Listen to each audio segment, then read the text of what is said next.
Bien évidemment, je ne remercie pas à nouveau les organisateurs. Je voudrais simplement m'excuser tout à l'heure en tant que modérateur. J'ai achevé le débat un peu rapidement, mais c'est effectivement sur l'instance des organisateurs et en particulier du protocole du président que j'ai dû couper effectivement ce que l'on avait prévu qui était un peu plus longtemps. J'espère qu'on aura l'occasion de discuter ensemble sur des questions qui nous intéressent tout de suite. Alors, comme tu l'as signalé, Pierre, je ne suis pas un spécialiste de l'Irak et je me suis intéressé à la Turquie finalement. Par exemple, pardon, je me suis intéressé à l'Irak au travers, sous le prisme finalement de la Turquie. Et aujourd'hui, je dirais qu'il est difficile, même quand on s'intéresse à la Turquie, qu'on se spécialise sur un tel domaine et sur un tel pays, il est difficile malgré tout de ne pas rencontrer l'Irak quotidiennement. On rencontre l'Irak dans les commentaires des hommes politiques, dans les débats, les polémiques politiques, dans les journaux, actuellement d'ailleurs au travers de deux questions qui sont finalement la présence de l'armée turque dans le nord de l'Irak, dans des opérations contre le PKK, et puis les questions migratoires aussi qui ont été relancées par l'Afghanistan. Mais il ne faut pas oublier que depuis la fin des migrations syriennes en 2016, enfin du flux massif de migrations syriennes, les migrations en Turquie sont principalement iraniennes et afghanes et irakiennes. Voilà, alors vous savez que la Turquie entretient des rapports qui sont compliqués avec le monde arabe. C'est vrai que lorsque l'AKP a pris le pouvoir en 2002, et par la suite, on a eu l'impression que les relations s'amélioraient, mais à nouveau, après les printemps arabes, elles sont à nouveau compliquées. Alors les rapports de la Turquie avec l'Irak, je le dis à titre introductif, n'échappent pas à ce constat de complexité, à plus forte raison parce que l'Irak aujourd'hui est un État fédéral, un État arabe, dont la population en plus est majoritairement chiite et en plus qui a de surcroît une partie kurde importante, la population est en partie kurde. Bon, je vais essayer d'aller assez vite et pour présenter l'état actuel des relations entre la Turquie et l'Irak. D'abord, en revenant un petit peu sur l'histoire de ces relations, ce qui va nous amener peut-être à retrouver des débats que nous avons déjà abordés tout à l'heure, et à essayer d'examiner d'abord finalement l'examen d'une inconstance des relations entre l'Irak et la Turquie, parce que c'est ça que l'on peut constater finalement dans ces relations, c'est l'inconstance qui est un peu inscrite dans l'histoire. Ensuite, ce dont j'aimerais parler, c'est faire comprendre les liens qui se sont établis entre le régime de l'AKP et le nouvel Irak fédéral depuis le début du millénaire, et enfin observer le positionnement actuel de la Turquie face à un État irakien qui est actuellement, comme vous le savez, fortement éclaté. Tout d'abord, examen d'une inconstance qui est inscrite dans l'histoire. Je crois qu'il y a quelque chose qui est très important. Vous savez que finalement, pour analyser les positions et les politiques étrangères, les relations entre les États, il faut essayer de se placer du côté, bien sûr, de son partenaire. Non pas le voir au travers de son prisme, mais essayer de se placer du côté d'un partenaire, de son partenaire. Et je crois que quand on observe les Turcs, moi ça m'avait frappé, tu parlais de mes séjours en Turquie. Il y a 30 ans, j'ai séjourné pendant plus de 4 ans en Turquie, où je dirigeais un département universitaire, c'est-à-dire pendant la guerre du Golfe. Et j'avais été frappé par quelque chose, c'est que quand la guerre du Golfe a éclaté, un certain nombre de mes collègues turcs on dit, bah tiens, on va peut-être retrouver le vilayet de Mossoul. Et ça m'a beaucoup surpris, parce que je croyais que tout ça était de l'histoire, de voir ressurgir l'histoire comme cela. Effectivement, je crois que vis-à-vis de l'Irak, il y a au départ, et vis-à-vis du nord de l'Irak, un très fort sentiment turc de dépossession. Et cela, alors même ce sentiment turc, on parlait tout à l'heure du traité de Sèvres, mais ce sentiment turc, il est d'autant plus fort qu'il est survenu justement après, bien après la guerre d'indépendance qu'a menée Mustafa Kemal justement pour combattre le traité de Sèvres, et bien après, finalement, après le traité de Lausanne, c'est-à-dire au moment où on essayait de régler les conséquences de la contre-offensive turque contre le traité de Sèvres. Et les Turcs avaient l'impression, d'une certaine manière, d'avoir gagné, et finalement, ils s'apercevaient qu'on les dépossédait d'un territoire qu'ils n'avaient pas l'impression d'avoir perdu. Donc il y a ce très fort sentiment de dépossession. Ce qui fait que d'aujourd'hui, la Turquie ne remet pas en cause le tracé de sa frontière avec l'Irak. Bien sûr, elle l'a reconnu officiellement, elle a des relations d'ailleurs officielles avec l'Irak, mais elle a toujours le sentiment d'avoir été forcée d'accepter l'attribution de ce vilayet par la SDN en 1925 au mandat aux Britanniques, et surtout par le traité anglo-irako-turc de 1926. Et cela permet de comprendre pourquoi le gouvernement turc ne manque pas une occasion, en fait, de rappeler qu'en cas de disparition de l'État irakien, eh bien, il serait un des partenaires importants, justement, dans les négociations. Alors, voilà, je crois que c'est la première chose, historiquement, dont il faut prendre conscience. Ensuite, quand on regarde ces relations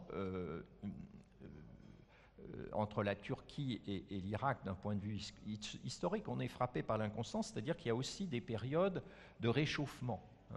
Et il y a eu une période de réchauffement entre l'Irak et la Turquie, notamment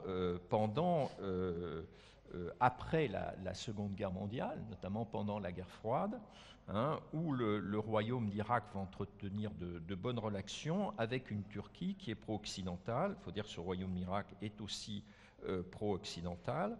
Et dans les années 50, notamment sous l'influence du Premier ministre Nouri Pacha, qui est fils d'un fonctionnaire ottoman, Nouri Saïd, l'Irak entre dans le pacte de Bagdad en 1955 et forme au Moyen-Orient, avec la Turquie d'Adnan Menderes, avec le Pakistan, avec l'Iran du Shah d'Iran à l'époque, une sorte d'arc de pays pro-occidentaux qui est destiné à endiguer l'influence de l'Égypte de Nasser, qui, depuis la révolution des officiers libres et depuis la conférence de Bandung, est devenu un pôle majeur du non-alignement et de la contestation de l'impérialisme occidental au Moyen-Orient. Cette idylle va s'achever à la fin des années 50 avec le pacte de Bagdad, qui sera prolongé par une organisation mais qui n'avait plus la même puissance, et par le coup d'État du général Qassem, qui met un terme à la monarchie et fait sortir l'Irak de cette espèce d'OTAN moyen-orientale qui était le pacte de Bagdad. C'est d'ailleurs assez intéressant, je trouve, le pacte de Bagdad, quand on parlait tout à l'heure du passage d'une occupation britannique, ou d'une domination, en tout cas britannique, à une domination américaine. Il y aurait aussi une question intéressante, c'est de savoir quand est-ce que s'est produit le basculement, quand est-ce que les Américains ont pris le leadership. Bon, on sent bien, quand on connaît la guerre de Suez en 1956, au moment que ça s'est produit à cette époque-là, mais ce serait intéressant de le voir finement, parce que le pacte de Bagdad avait été fait sous la coupe, non pas des Américains, mais encore des Britanniques. Donc ça serait intéressant de voir le passage d'une occupation à l'autre, ou en tout cas d'une domination finalement de concepteurs du Moyen-Orient à l'autre. Alors, en dépit finalement du fait que l'Irak et la Turquie ne sont pas finalement dans le même camp, au bout du compte, dans la deuxième partie de la guerre froide. En réalité, il va y avoir, en dépit de cet antagonisme, finalement des relations qui vont se densifier entre l'Irak et la Turquie. Dans les années 70, l'Irak se rapproche de la Turquie, lui confie même l'évacuation de son pétrole, d'une partie de son pétrole via le pipeline Kirkuk-Ceyhan, qui se substitue au pipeline Kirkuk-Bamias, qui avait été ouvert en 1952, ça se passe en 1977. Dans les années 80, l'Irak de Saddam Hussein développe la coopération économique avec une Turquie qui est beaucoup plus attentive au monde arabe, sous la direction de Turgut Özal, du Premier ministre et futur président Turgut Özal. Et puis c'est vrai que la lutte contre les Kurdes va favoriser aussi cette convergence entre Ankara et Bagdad. La Turquie obtient même à cette époque un droit d'intervention en Irak pour y poursuivre les membres du PKK. Ceci dit, même s'il y a des relations qui se nouent et qui se densifient, malgré tout, il y a des problèmes, et ces problèmes, très matériellement, sont créés aussi par une question qui t'intéresse, Pierre, c'est-à-dire le GAC, Güney Anadolu Projesi, le projet de l'Anatolie du Sud-Est, qui vise à exploiter les ressources hydroélectriques du Tigre et de l'Euphrate, et qui va contribuer à opposer Ankara, Damas et Bagdad. Et même si la Turquie essaye de négocier avec ses voisins, comme elle ne reconnaît pas le statut de fleuves internationaux à ces deux fleuves, elle considère en l'occurrence que l'eau lui appartient. C'est discutable juridiquement. Et également, derrière, je crois que là encore, on retombe sur du senti politique, parce que vous savez que la Turquie a ce sentiment de n'avoir pas eu sa part de ressources en hydrocarbures, en pétrole notamment, et en gaz, on l'a bien vu l'année dernière, au Moyen-Orient et en Méditerranée orientale. Et d'une certaine manière, la Turquie est toujours considérée qu'elle n'avait pas eu le pétrole, mais qu'elle avait eu l'eau. Ça, c'est un sentiment qu'on retrouve très fortement chez un certain nombre de Turcs. Alors voilà un peu pour l'histoire. Je conçois que ce panel soit sommaire, mais pour vous donner un certain nombre de moments importants. Ensuite, je voudrais parler de l'analyse maintenant, dans une deuxième partie, des liens qui ont été créés, qui se sont établis entre le régime de l'AKP et le nouvel Irak depuis le début du millénaire. Vous avez vu que finalement, dans l'histoire dont je viens de parler, c'est un peu l'inconstance qui domine, avec à la fois des moments de conflit, puis des moments de réchauffement et de cohabitation et d'établissement de relations. D'ailleurs, on peut dire que la position de la Turquie pendant la guerre du Golfe avait été relativement modeste, parce qu'elle s'était engagée dans l'intervention internationale, mais pas militairement, aucune troupe n'y a participé, et ensuite elle a refusé que, par la suite, même après la guerre du Golfe, en 2003, lors de l'intervention en Irak, elle a refusé que des troupes américaines débarquent en Turquie pour aller attaquer l'Irak par le nord. Donc voilà, une inconstance, une prudence. Analyse des liens qui se sont établis entre le régime de l'AKP et le nouvel Irak, vous allez voir que là aussi, il y a finalement pas mal d'inégalités dans les relations, d'inconstance dans les relations. Je pense qu'au départ, la Turquie, notamment après le millénaire et après la guerre américaine en Irak en 2003, pensait pouvoir profiter de la reconstruction en Irak, et comme beaucoup de pays du bloc occidental, elle s'est intéressée à cette reconstruction de l'Irak, et on a vu se densifier d'ailleurs les visites de personnages importants, en particulier Recep Tayyip Erdogan qui est venu en 2008.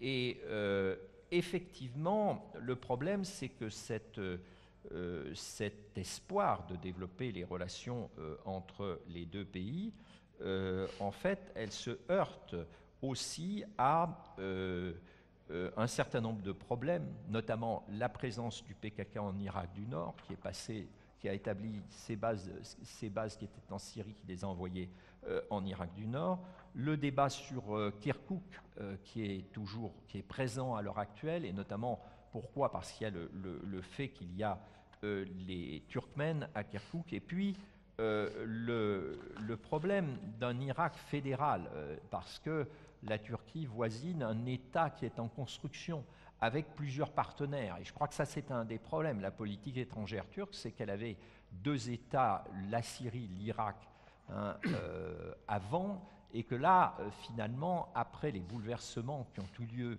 depuis le début du millénaire, à plus forte raison après le printemps arabe, elle se retrouve finalement avec de multiples partenaires sur ses frontières. Et bien évidemment, vous savez que la Turquie a des ambitions sans doute importantes de puissance régionale dans la région, mais en même temps, ce qui guide son attitude vis-à-vis de ses voisins, c'est souvent sa propre sécurité, hein, c'est-à-dire quelle relation on va avoir et avec qui. Alors, disons qu'au départ, avec l'AKP, ça se passe plutôt bien, puisque l'AKP devient, le nouvel Irak, pardon, devient un champ d'application de ce qu'on va appeler la politique du zéro problème avec nos voisins, du ministre des Affaires étrangères qui deviendra plus tard même Premier ministre, et qui aujourd'hui d'ailleurs est dans l'opposition, hein, en Turquie, Ahmet Davutoğlu.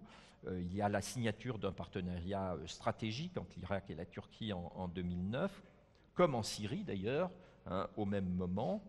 Et dans d'ailleurs cette politique du zéro problème, il y a l'idée que la Turquie favorise, hein, finalement les conflits internes, en tout cas la résolution des conflits internes. La Turquie intervient entre les différentes factions de l'Irak pour essayer de résoudre leurs problèmes, les aider à résoudre leurs problèmes. Il y a cet aspect-là, hein, dans la politique du zéro problème, mais je dirais que surtout cette politique du zéro problème, c'est l'établissement de relations directes avec le gouvernement du Nord-Kurdistan. Hein, et à ce titre, on voit que dès la fin de 2007, la Turquie commence à parler directement avec la région kurde du Kurdistan, on a plusieurs visites officielles de haut niveau, en particulier des ministres, Ahmet Davutoğlu lui-même à plusieurs reprises, mais même Recep Tayyip Erdogan vient ici à Erbil.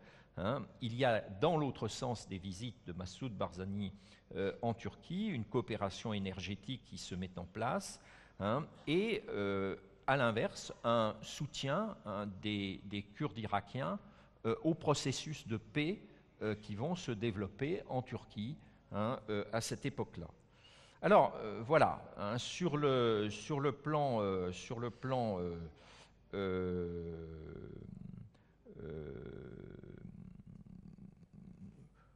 oui, au départ, ça se passe plutôt bien. Après les printemps arabes, je dirais que les choses vont devenir plus compliquées.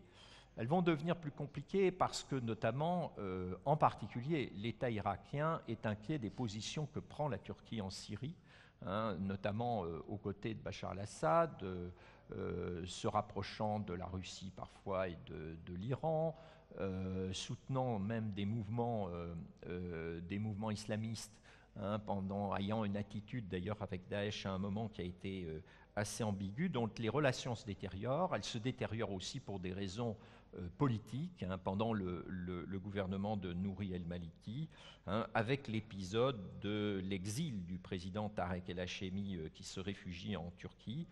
Mais je crois qu'aussi les relations avec Bagdad sont entamées par ce ménage à trois, hein, qui s'est établi depuis 2007, hein, c'est-à-dire les relations qu'a établies, hein, finalement la Turquie avec Erbil, hein, et notamment le fait d'ailleurs que ce ne sont pas seulement des relations politiques, mais des relations économiques et des relations énergétiques.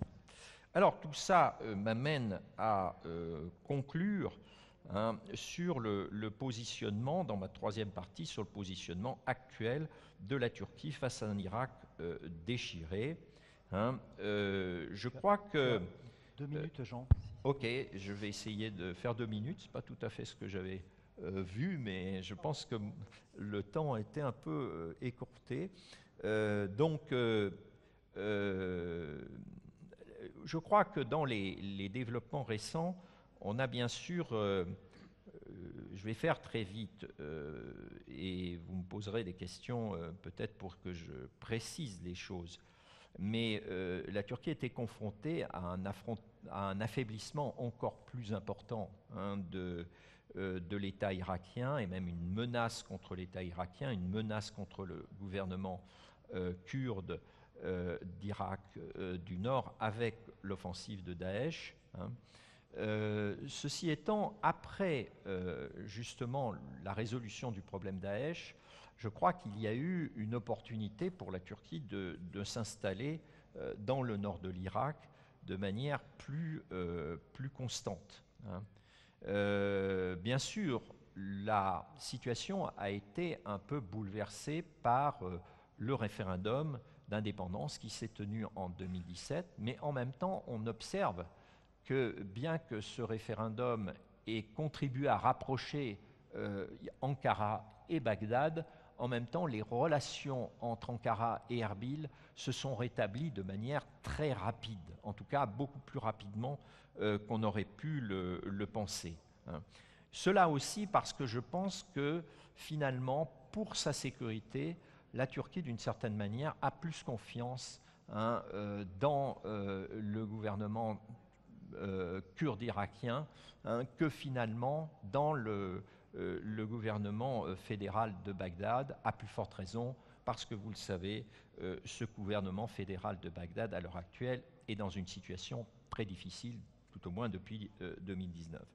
Alors, pour conclure, en 2 minutes... Je te prie de m'excuser, tu as 2 minutes de plus parce que j'ai fait une erreur. Donc Ah, ça te donne un confort tout oui, d'un oui, coup. c'est ce que j'avais vu, parce que j'en suis Excuse-moi, à 21. Bon, alors, peu importe, ce que je voulais dire, c'est ce qui me frappe maintenant. C'est que, notamment depuis que la Turquie a noué une relation directe avec le GRK et que s'est établie cette relation un petit peu triangulaire, c'est-à-dire Ankara, Erbil, Bagdad, il y a aussi un phénomène de nouvelle gestion de sa frontière par la Turquie.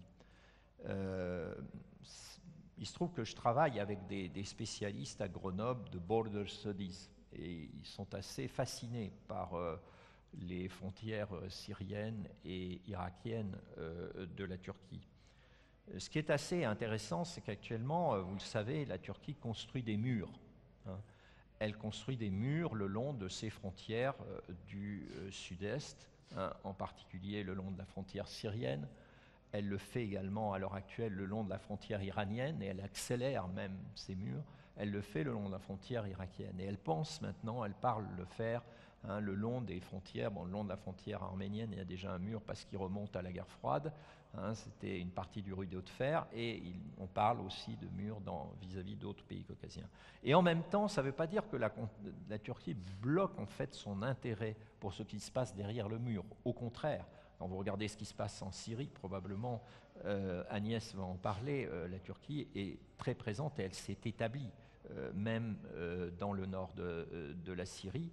À l'heure actuelle, la Turquie est aussi présente finalement dans le nord de l'Irak, notamment non seulement par la coopération économique qu'elle peut mener dans le nord de l'Irak, mais également par les interventions militaires, ces fameuses interventions PNG qu'elle mène depuis 2019.